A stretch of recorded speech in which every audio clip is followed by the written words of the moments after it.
অনেকেই বলতেছে আমরা বলে টিকটকে শ্যাম্পু লাগাইতেছি। হুজুর নাকি টিকটকে শ্যাম্পু লাগাচ্ছে না ভাই, টিকটকে শ্যাম্পু লাগাচ্ছে না, তার টুনটুনিতে শ্যাম্পু লাগাচ্ছে, দিনভর শ্যাম্পু লাগাচ্ছে আর রাতে শ্যাম্পু দিয়ে হ্যান্ডেল মারতেছে।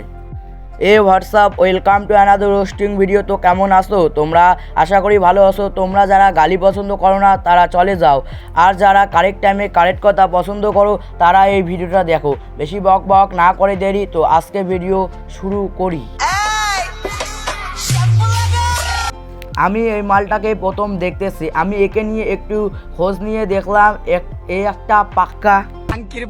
এছাড়াও একে আদর করে বলতে পারেন শ্যাম্পু শ্যাম্পু। তেমন কিছু না, মালটা শ্যাম্পু দিয়ে হ্যান্ডেল মারে, হঠাৎ করে শ্যাম্পুর দাম বেড়ে যাওয়ায় কাতরাচ্ছে। শ্যাম্পু কি ভাই, কি হয়েছে আপনার? ভাই ভাই আজকে সারা বাজার সহকারে আমি খুঁজছি, কোনো দোকানে আমি শ্যাম্পু পাইছি না আজকে। কোনো সদাইবান ব্যক্তি যদি একে দেখে যদি দুঃখ পান তাহলে একে শ্যাম্পু দিয়ে হ্যান্ডেল মারতে সাহায্য করুন। শ্যাম্পু কই লাগামু তোর মাথা? না, শ্যাম্পু এই চুদির ভাইয়ের টুনটুনিতে লাগা। জাহাঙ্গীর ভাই, আমাদেরকে নিয়ে যারা সমালোচনা করে তাদেরকে কি করা উচিত? তাদেরকে শ্যাম্পু লাগানো উচিত।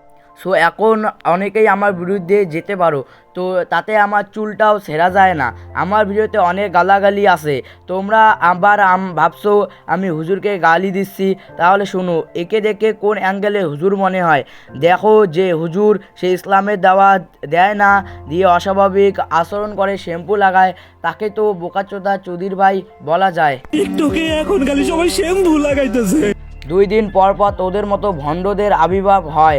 তোরা টুপি পাঞ্জাবি পরে কেউ পা চাটতেছিস, কেউ নায়ক হইতেছিস, কেউ শ্যাম্পু লাগাইতেছিস। বিশ্বাস কর, তোদের মতো ভণ্ডদের আর দুনিয়াতে একটাও নাই, অর্থাৎ তোরা বোকাচোদা।